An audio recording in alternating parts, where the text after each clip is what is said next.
আমার জীবনে আরেকটা ভালো কাজ আছে। বলে কি ভালো কাজ? বলে আমি আমার জীবনে অনেক গুনার কাজ করেছি, কিন্তু আমার একজন চাচাতো বোন ছিল বড় সুন্দর, বড় মায়াবী। আমার চাচাতো বোনকে দেখলে যে কোনো পুরুষ মানুষ পাগল পারা হয়ে যাবে। আমার ইচ্ছা জাগছে এই চাচাতো বোনের সঙ্গে যদি আমি একটা রাত্র কাটাইতে পারতাম, আমি যদি তার সঙ্গে বিবাহ বন্ধন না কইরা তার সঙ্গে আমি মজা নিতে পারতাম, তাহলে আমার কাছে বড় ভালো লাগতো। আমি যখন এই চিন্তা করতেছি, হঠাৎ করে দেখলাম আমার চাচাতো বোন আমার কাছে এসে বলতেছে তারে অল্প কিছু টাকা, অল্প কিছু দিরহাম দেওয়ার জন্য হাওলাত সে আমাকে পরে দিয়ে দিবে। আমি তাকে বলছি পরে দেওয়া লাগবে না, তুমি যদি আমার কাছ থেকে টাকা নাও তাইলে আমি তোমার দেহ বুক করব। ওই তিন শয়তান মানুষ, এরা মানুষকে অত্যাচার করে, মানুষের প্রতি জুলুম করে, মানুষের প্রতি অন্যায় করে। এরা রাত্রবেলা তিনজন একসাথে হইয়া পরের দিন কার উপর অত্যাচার করবে, অনাচার করবে, এগুলার জন্য বুদ্ধিমত্তা করে। এই তিনজন যখন বুদ্ধিমত্তা করে, টানা এক সপ্তাহ পর্যন্ত বুদ্ধি করে, কিন্তু তারা তাদের বুদ্ধি মোতাবেক মানুষের প্রতি অত্যাচার করতে পারে না। বলে কেন? কারণ তারা যেই বুদ্ধি করে পরের দিন তার বুদ্ধির পরিপ্রেক্ষিতে যা দেখে মানুষ কাজ করে, সে বুঝতে পারছে তার এলাকার মধ্যে সে যেই পরামর্শগুলা করে কুপরামর্শ, এই কুপরামর্শগুলা মানুষ জেনে গেছে, এই জন্য তাদের পরামর্শগুলা সফল হয় না।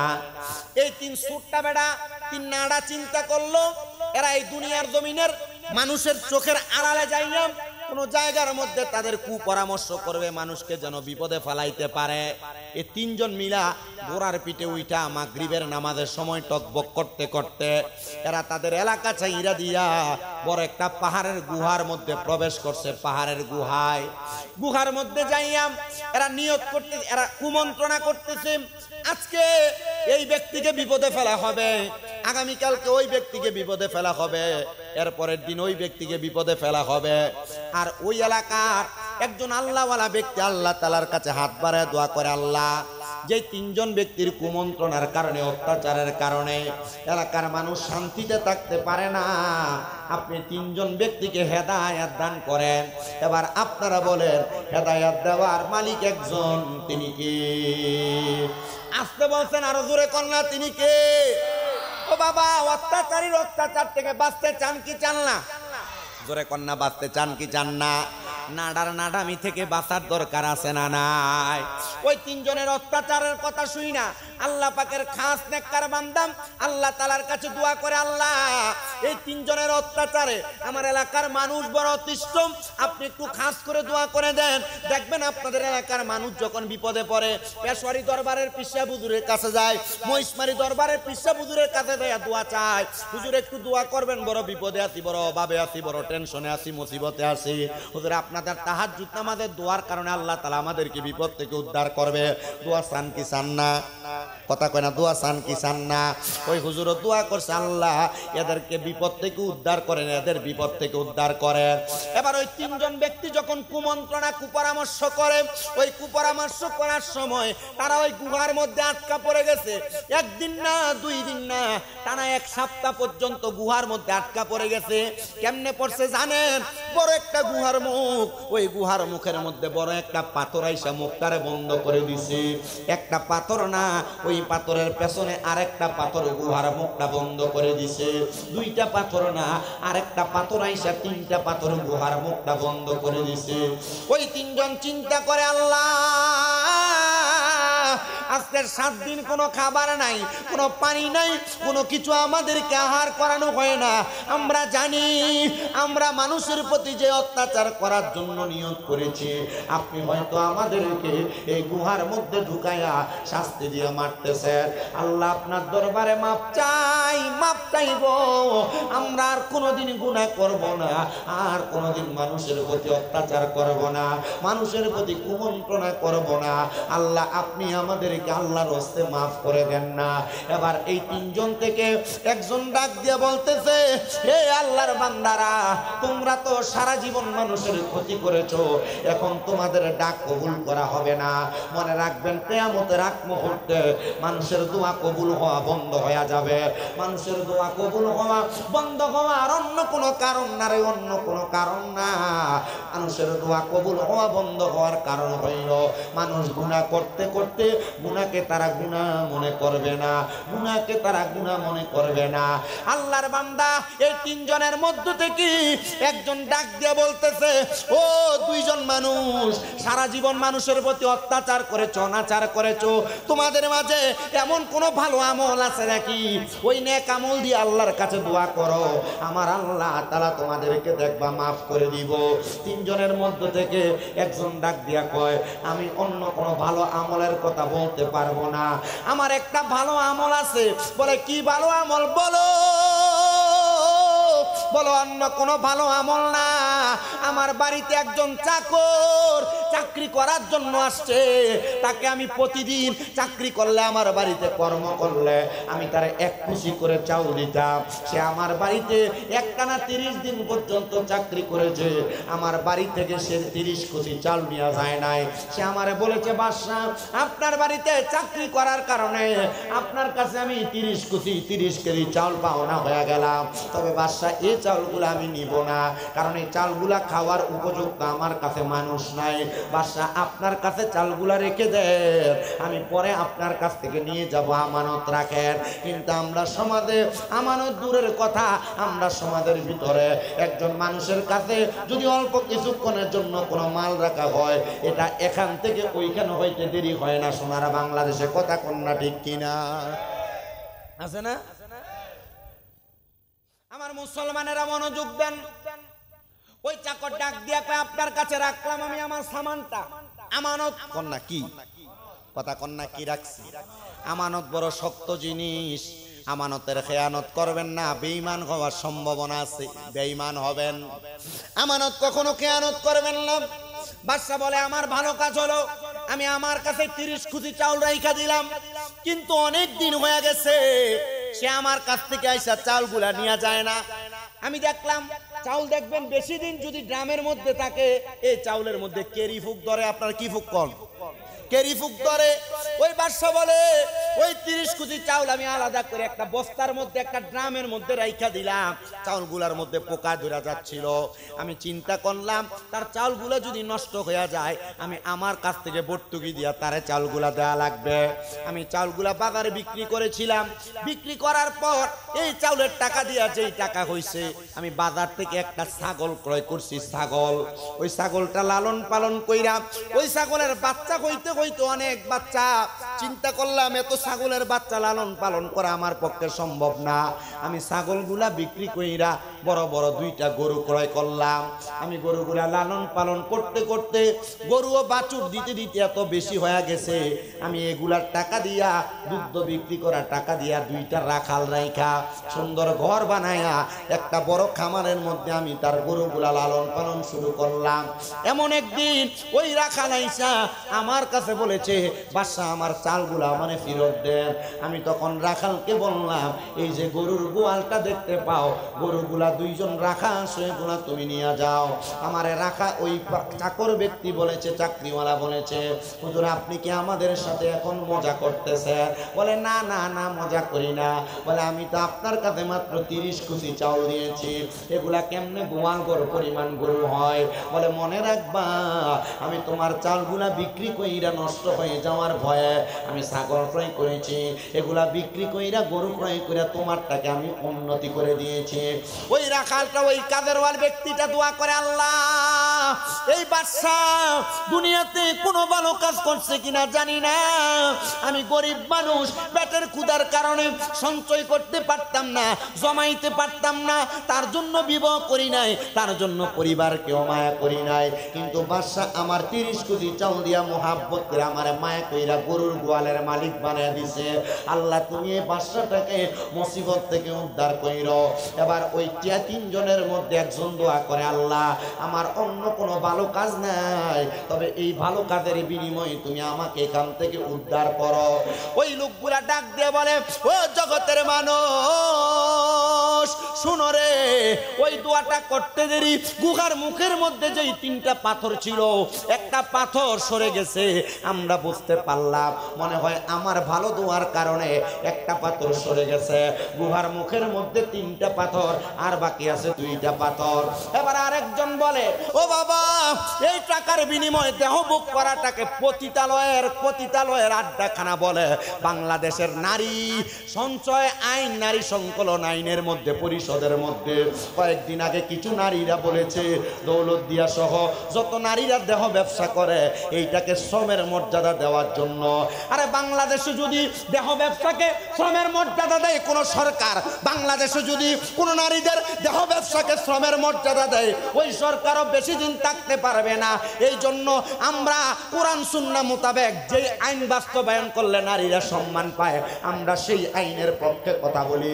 নারী বিষয়ক আইন সঞ্চয়নের যেই বিষয়গুলো নারীরা বাস্তবায়ন করার কথা বলেছে, আমরা এটার পক্ষে না।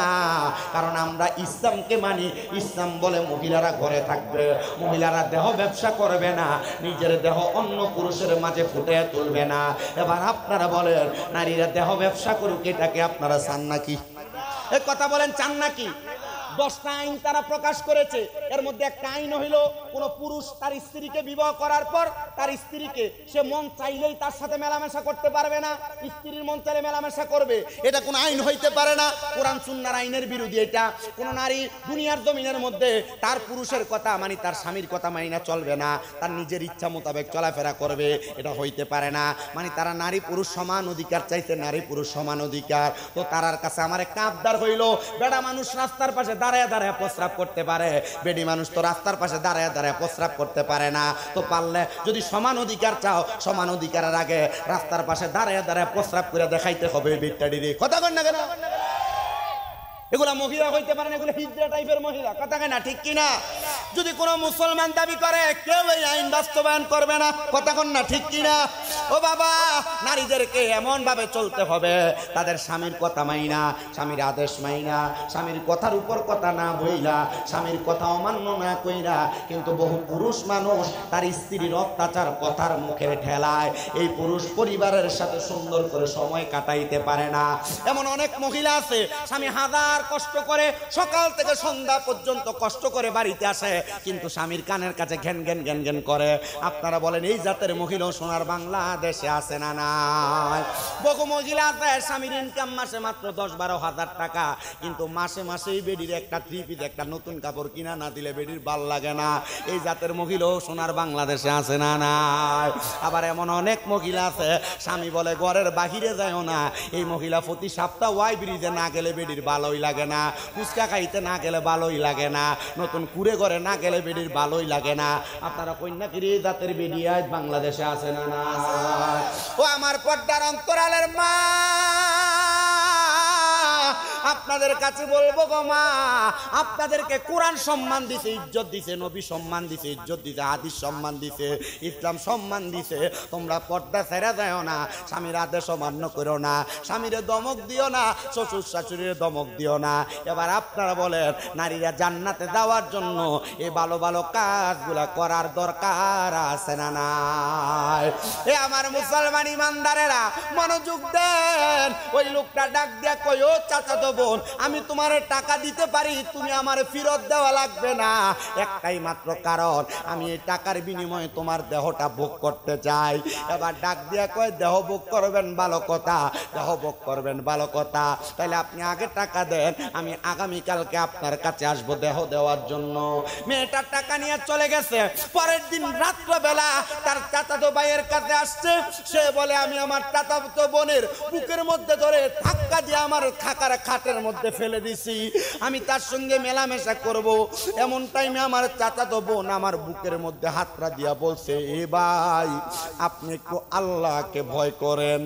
আমি আমার আল্লাহরে ভয় কইরা তার সঙ্গে মেলামেশা করা বন্ধ রাখলাম। আমি যখন বন্ধ রাখলাম, সে কান্না করতে করতে আমার ঘর থেকে চইলা গেছে। আমার জীবনে কোনো ভালো কাজ আছে কিনা আমি জানি না, তবে আমার এই ভালো কাজটার উচিলে আল্লাহ নিয়ে আমার এই গুহা থেকে বাঁচায়। ওই লোকটা ডাক দিয়া কয়, জগতের মানুষ রে, আমি দোয়াটা করতে দেরি, আমি তাকায়া দেখলাম সাথে সাথে গুহার মুখ থেকে আরেকটা পাথর সরে গেছে। 3টা পাথর দিয়া গুহার মুখটা বন্ধ ছিল, 2টা পাথর 2টা ভালো কাজের বিনিময় সরে গেছে।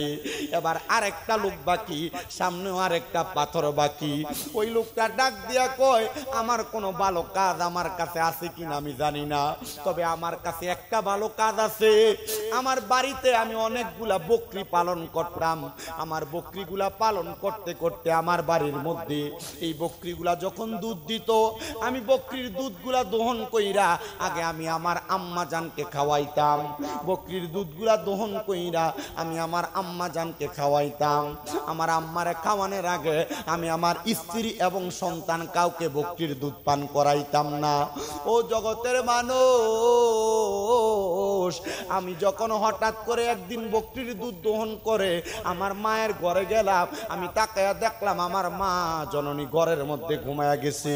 আমার মা জননী দুধগুলা পান করে নাই, আমার মা ঘুমায়। কিন্তু আমার মারে দুধ পান করানো ছাড়া আমি আমার সন্তান এবং স্ত্রী কাউকে আমি দুধ পান করাই নাই। আমি চিন্তা করতে লাগলাম, হাইরে এমন কি হয়ে গেল যার কারণে আমার মা ঘুমায়। আমার মা ঘুমানোর আগ পর্যন্ত, ঘুম থেকে জাগ্রত হওয়ার আগ পর্যন্ত আমি আমার মা জননীর আমি দুধ পান না করে কাউরে দুধ পান করাই নাই। আমি সাথে সাথে তাকে দেখলাম আমার মা ঘুম থেকে জাগ্রত হয়েছে সকালবেলা।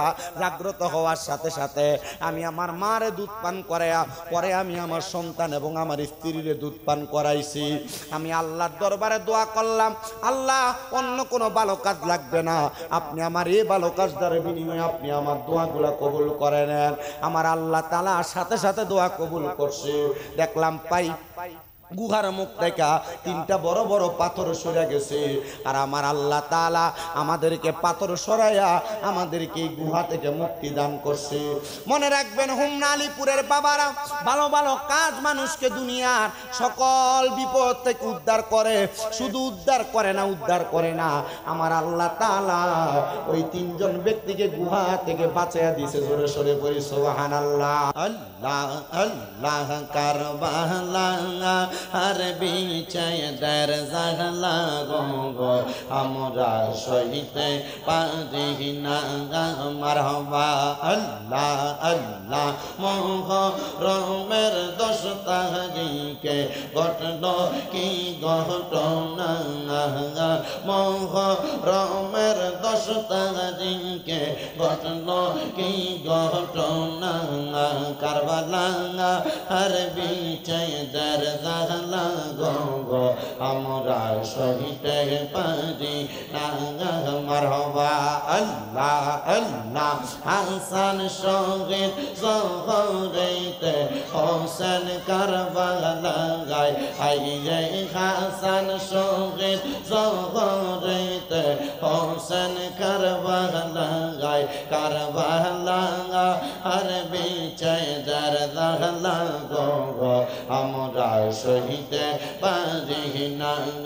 আল্লাহ আল্লাহ আল্লাহ আল্লাহ আল্লাহ আল্লাহ আল্লাহ হাইরে গুণের বাগাই বাগাই রে কারবালা নিল তোমায় কে। আল্লাহ আল্লাহ হাইরে ও গুণের বাগাই বাগাই রে কারবালা নিল তোমায় কে মারহাবা। আল্লাহ আল্লাহ এই জিদার দুশ্মনে তোমায়, এই জিদার দুশ্মনে তোমায় মারিল পরাণে গুণের বাগাই বাগাই রে কারবা লাইয়া নিল তোমায় কে মারহাবা আল্লাহ আল্লাহ কিয়া গুনলা গিল আল্লাহ কারবালার ময়দানে ফুরাত নদী ঘেরাও করলো এই দিদার দুশ্মনে আল্লাহ আল্লাহ দুধের শিশু শহীদ হইল দুধের শিশু শহীদ হইল পানি রোকারণে গুণের বাগাই বাগাই রে কারবা লাইয়া নিল তোমায় কে আল্লাহ আল্লাহ হাই রে গুণের বাগাই বাগাই রে কারবা লাইয়া নিল তোমায় কে মারহাবা আল্লাহ আল্লাহ হাসান শহীদ জহর খাইয়া হোসেন শহীদ রনে আজ গো রাখবর তীরখা এই লোহ পানির কারণে আল্লাহ আল্লাহ জয়নালকে বন্দি করিল জয়নালকে বন্দি করিল এই দিগদার শয়তানে গুণের বাগাই বাগাই রে কারবা লাইয়া নিল তোমায় কে আল্লাহ আল্লাহ আল্লাহ আল্লাহ গাছের পাতা জরে পরে সকিনার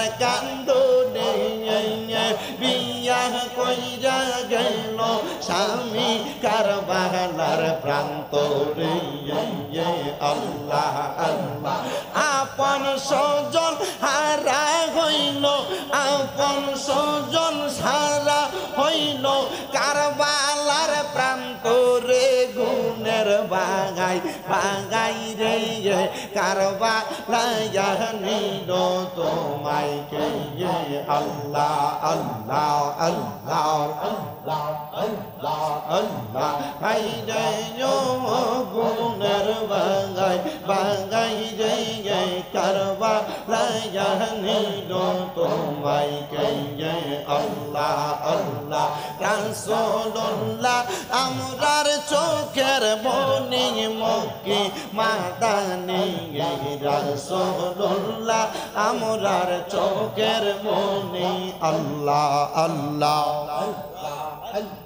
রাসূলুল্লাহ আমরার চোখের মনি মক্কি মাদানি রাসূলুল্লাহ আমরার চোখের মনি আল্লাহ আল্লাহ যদি হয় তোর মনের টাঙা বড় মুর্শিদ বাবা জালাল রাসূল পাইবা দুনিয়ায় তাই জানি মারহাবা আল্লাহ আল্লাহ মুর্শিদ পাইলে রাসূল পাবি রাসূল পাইলে খোদা পাবি পাইবি আল্লাহ নবী সব কোনেতে কোরআন কোলে দেখো সবাই কোরআন হাদিস কোলে হাই রে দেখো সবাই কোরআন হাদিস কোলে নবীর প্রেমে দেখো সবাই কোরআন হাদিস কোলে আল্লাহ আল্লাহ আল্লাহ ইলাহা ইল্লাল্লাহ মুহাম্মাদুর রাসূলুল্লাহ সাল্লাল্লাহু আলাইহি ওয়াসাল্লাম সবাই